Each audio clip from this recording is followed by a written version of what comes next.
The Last of Us Part 2 is less than a month away. Hallelujah. It's so close. After some spooky delays and the fear of we don't know when it's coming out, the game is almost ready to release. And while I've stayed away from all spoilers, this is an officially posted Sony PlayStation gameplay details video that I'm super excited about. I cannot wait to watch it with you. We're going to react, see what we think of the gameplay upgrades and improvements.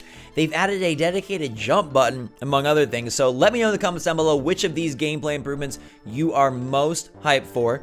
And then hit that like button if you guys are excited for Last of Us Part 2 and think we should do something with it on the channel. Without further ado, let's go. Under here.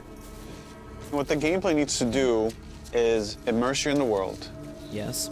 Give you as many interesting actions to survive in this world and overcome obstacles. And obstacles could be infected, it could be other people, it could just be the environment, it could be rushing water, anything that could happen in this post-apocalyptic world. Are you clean? Yeah. But more than anything, it needs to put you in Ellie's shoes, that you're experiencing what Ellie's experiencing, making you feel what she feels. Because the more we do that, the more the emotional beats of the story work for us, and the more they work for us in this very unique way that only works in video games. Inside the gameplay, let's go, baby. I think The Last of Us has really underrated gameplay. I know some people hate the shooting. The philosophy of The Last of Us Part 2 is putting you in the shoes of Ellie. Yes, and we heard that. Everything that means. It means giving you a threat constantly, as this world has. It means giving you the hard choices.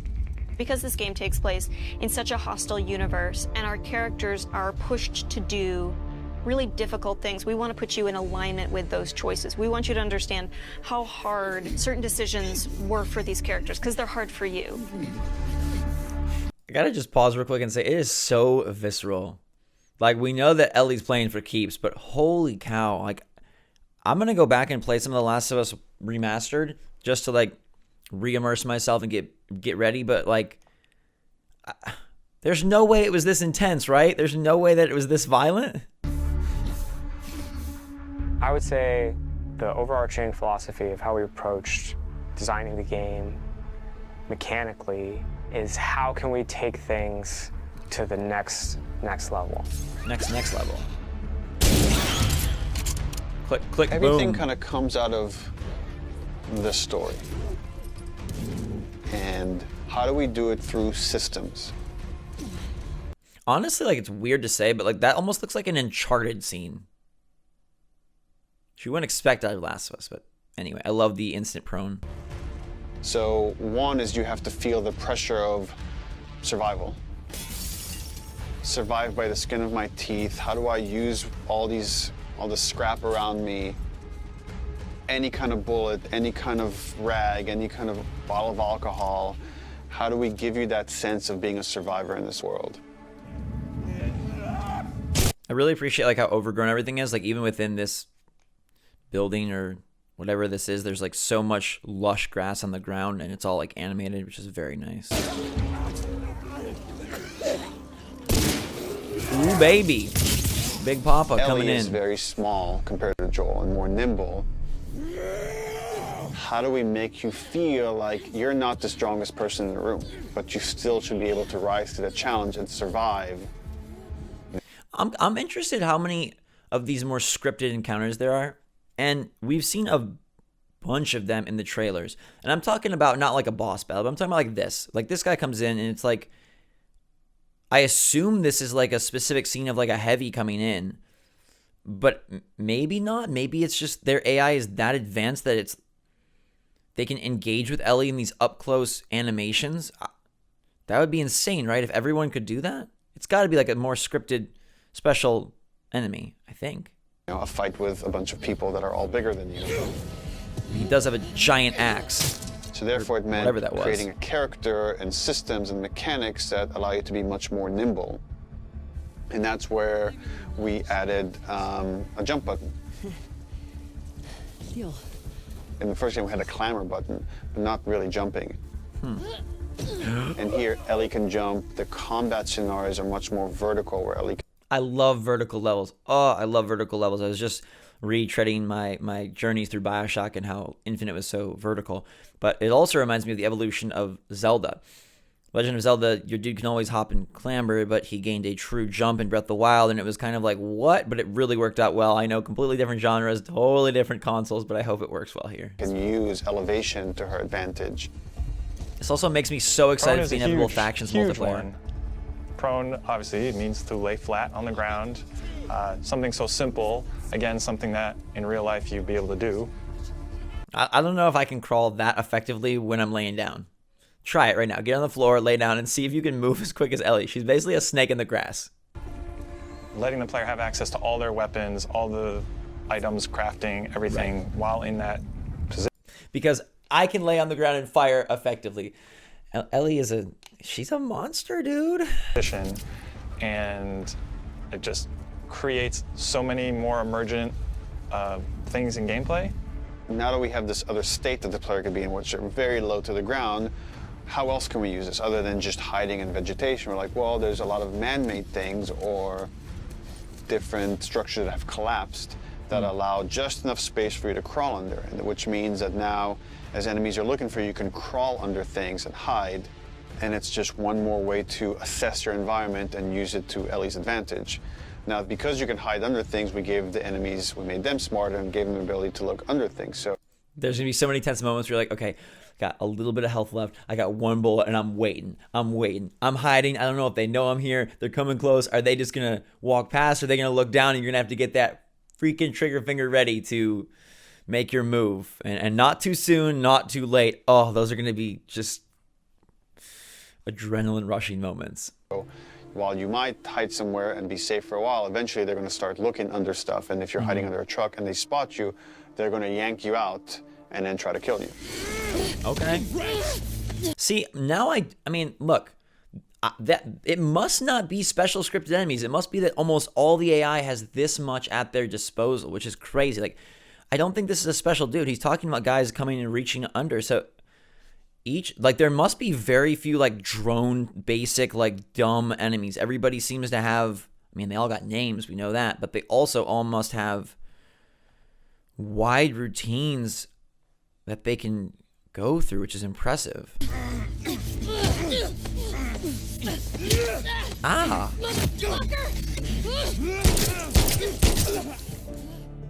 Dodging is a big one because now with dodge, anytime you're in a scuffle, you have a chance to get away. You have a chance to. I really like that her dodge has weight to it. Take a peek at this. I don't want to rewind too many times, but take a look at this. When she dodges here, it's not like it's nimble, of course, but it's not like without consequence. Dodging is a big one because now with this dodge, like she throws her weight so far back, and I wonder if there's going to be negative repercussions to that. Because watch when she dodges into the car. You're in a scuffle. Okay, like her whole momentum shifts that way, and I wonder if there's going to be a system where if you dodge too many times or too often, if it throws you off balance, or like the recovery time between dodging and getting back to a gun aim state is going to be a little delayed. It'll be interesting to see how they decided to work that all out. You have a chance to get away. You have a chance to counterattack. It lets escape be an option as well. Sometimes you just got to run, and that is another part of this world, which is sometimes the threat is so overpowering that you just have to get away. You think there's a no-kill playthrough option? When you are partially hidden, or you're in grass, that means people from afar can't see you, but people from closer can kind of see you. They will eventually acquire you. You're not completely hidden when you're in grass. She went into the grass. Watch yourself. And it makes you as a player become much more aware of your surroundings. Jump, prone, dodge, all these things feed into both exploration and combat because it lets us expand the space. The size of spaces can be bigger. The intricacy of spaces can be more complex. I think they also use some of these systems to kind of take advantage of their improved and increased tech. So like the insanity of the lushness of the vegetation, like what's a gameplay system we can develop that will forward that visual tech into something that is gameplay related. And that's brilliant design, right? That's masterful pairing of the evolution of tech with the evolution of gameplay. And maybe one fed the other. Maybe they came up with prone and then they were like, okay, we need more lush vegetation and grass, so you got to get on it. Or maybe it was the other way around, but I like the marriage of the two. I like how they work together to achieve this, what feels like a much newer, better evolved version of the areas and the environments and the routines we came to experience in Last of Us 1. And it still works exactly as you would expect. So when it came to our level design, we really wanted to challenge ourselves to make a world that really felt like a real space as much as we possibly could, and didn't feel like a series of combat encounters and exploration spaces and then combat encounters. One of my favorite things about Last of Us is that it takes place in such mundane locales. I think there's a beauty, obviously, and a grandeur to, like, Uncharted, where it's like, oh my god, temples and giant clock towers and rooms of treasure, and I love those moments. Like, the pirate city in Uncharted 4 is remarkable. But there's a different level of achievement when you're able to take a very bland location and make it memorable, make it engaging. And I think something that people have hoped for a while. I remember back when Assassin's Creed 1, 2, and 3 were very popular. They were like, let's make an Assassin's Creed in the modern day. Let's make an Assassin's Creed in a normal location, something very recognizable. It's like, it's not as exciting, it's not as exhilarating as being in ancient Rome or now like ancient Egypt or ancient Greece. Having majority of the game take place in these normal neighborhood type locations or normal business districts. I'm sure there's going to be some that are like, oh my god, secret lab, or, oh my god, resistance base. But I think it grounds the game so much and helps build that emotional connection. At least for me, the realism there is very at the forefront. That felt like a Hall of Horrors or something, but something that really felt like a space that you could explore that seemed like a legitimate urban environment. Yeah. And that pushed us to make our level design even more open than it was in the first game, which for us at the time was pretty open. In this game, we've gone so far in making the level design open that there are actually entire story moments, entire combat encounters, like full scripted sequences that you may completely miss. Which is scary to some people. I think the idea of a linear single-player game that has open levels is a positive and a negative. It gives you flexibility. It might make your playthrough a little more unique. It increases the scope and scale and makes it feel like it is not guiding you down a path. And we've seen Naughty Dog grow in this way. Uncharted 4 had that sequence where you're in the Jeep with Sully and you're in a much bigger area. And then the spin-off, Lost Legacy, took things even further, delivering that massive open area where you had multiple objectives and you could kind of accomplish them in a variety of orders, or really any order. I wonder how much of that system and that ideology is going to take place in The Last of Us. If there will be areas where there's like, hey, you need to take out these 3 camps, do it as you see fit. Or if it will be, as he's describing, more optional of like, hey, there's this over here and you could come across this very organic story beat, but it's not necessary. Like, will they decide to go the, hey, check the boxes within this big area to progress route? Or will they go with, we've littered the land with more than you need. It's up to you to experience it all or move on through. Very curious. And there are things that we feel like, even though a portion of our player base may never see these things, the fact that when you do encounter them, you feel like you discovered them, it lends them this charm and this magic that I think is unique to games, that, this happened to me because of what I did and what the place I explored to. It sounds like they're going to lean more towards the stumble upon or don't stumble upon route. And I guess that makes sense from a IP standpoint. Uncharted is more like Drake is like, I gotta find the treasure. Step 1, step 2, step 3. And this is more like escape, survive, and therefore it would feel a bit less genuine if Ellie had to be like, hit the boxes in all 4 corridors. You know what I mean? Like, that wouldn't be as true to the story and spirit. So if that is the case, I think Naughty Dog made the right choice, expanding the levels, giving you freedom, increasing the variety and the variability, but not requiring you to touch every corner of their environment. It's beautiful though. Like, even the crafting is very much about the housewares and like the different walls and doors. Like, you can tell like they've added so much there since the first game, where it was much more simple. A payoff to exploration, meaning that when you enter new spaces, you want to look around for supplies. You want to open drawers and cabinets and look for different things that will allow you to craft either items that can help you heal, items that can help you attack multiple enemies at once, such as the Molotov or the landmine that Ellie can craft. Cool Items that animation. can help augment your weapons, like the silencer for her pistol. I just want to draw your attention to one such quick as the thing. Molotov. Watch how the fire and the flames here, they flood out almost liquid-like. Check this out. Look at that. How they like, it's not just a fire and then everything's in flames. I mean, sure other games have done this, but it's just impressive for me as someone who's like 30 years old now, and my first game was Super Mario Bros. And Duck Hunt. Like, we're now at a point where Molotovs are like animating in a way that the flames are like spreading and dripping. And we're about to hit next generation. This is a current gen game, guys. In a year where we're about to hit next gen, things are about to get even wilder, and we've really come so far. Games are masterpieces. Or the landmine that Ellie can craft. Items that can help augment your weapons, like the silencer for her pistol, or craft new kinds of ammo. It also gives us tons of interesting gameplay choices and overlaps that you can do at any moment and on the fly. I think one of my biggest fears of this game, one, I'm curious if you'll ever swap character roles, but two, that there's not going to be enough new infected types or enough enemy variety. I felt like that was one of The Last of Us 1's weakest elements.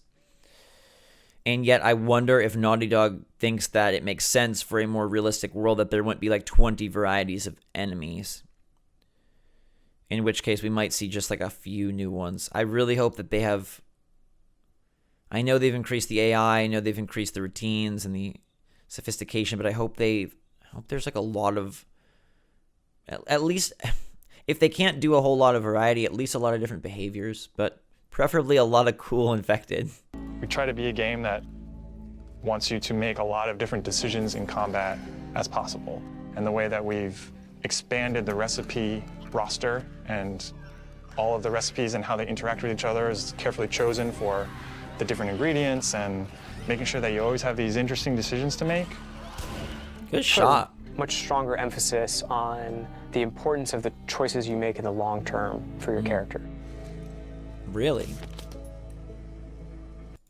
Choices you make long term. So we know that they're crafting, but is there more progression than meets the eye? Could be useful. Through the weapon upgrade system, through the player upgrade system, there aren't enough Player resources in a single playthrough to fully upgrade your character. Yes, that's what I love to hear. I mean, maybe some of you don't, but like that there are these different upgrade branches that allow you to upgrade Ellie in ways that are going to, again, help distinguish your playthrough. And it seems like that is the evolution of single-player games, at least from Naughty Dog's frame of mind, to create linear experiences that have insane stories, memorable moments, but that find ways to deviate from the traditional on-a-rail path so that you're able to experience different combat, different story moments, different character perks and attributes. So it's single player, it's linear, but it's yours. And it's not open world single player. It's linear single player, story driven, set piece driven single player that still has some flexibility and some ability to deliver a unique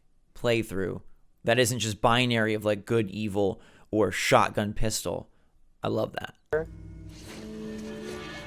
The choices that you make, you're going to have to live with. And we wanted to make sure that all of the choices that you made had a really noticeable and tangible effect on the way that you play. Hold your breath. Reduced weapon sway. It looked like prone was even an ability. You feel a greater kinship. Was it? And we wanted to make sure that all of the choices Craft silencers that you made. Oh, it looks like had prone movement speed. a really noticeable and tangible effect on the way that so you prone play. will be obviously default. I just got nervous for a second. There was like prone is unlockable. You feel a greater kinship with Ellie because you are living with decisions that you've already made. Like you are continuing this through line of her journey through this world, and the moment-to-moment gameplay is influenced by that in a way that we haven't before.